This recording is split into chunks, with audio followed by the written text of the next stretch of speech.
ஒருவர் ஜாதகத்தில் ஜென்ம லக்னத்திற்கு 9ஆம் வீட்டுக்குடையவன், 2ஆம் வீட்டுக்குடையவர், 5ஆம் வீட்டுக்குடையவர் இவர்கள் சம்பந்தப்பட்டு மூவரும் கூடி லக்னத்திலோ 2ஆம் வீட்டிலோ 5ஆம் வீட்டிலோ 9ஆம் வீட்டிலோ இருந்தால் அவர்கள் கொடுத்த பணம் திரும்ப வராது.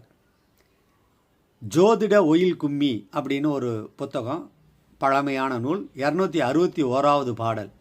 பாக்கிய தானத்தில் 5ல் பதிய 5ஆம் அதிபதி ஒன்பானில் 2ம் மூவர் ஜென்மம் பற்றிடனும் உற்ற பொருள் சொற்றைகளும் பெற்றிடா கை கடன் கொடுத்த இவன் பாழ்பத்தும் என்று பாடல். 2ஆம் அதிபதி, 5ஆம் அதிபதி, 9ஆம் அதிபதி கூடி லக்னத்தில் 2ல் 5ல் 9ல் இருந்தால், தசாபுத்திகள் நடந்தால் கொடுத்த கடன் திரும்ப வராது.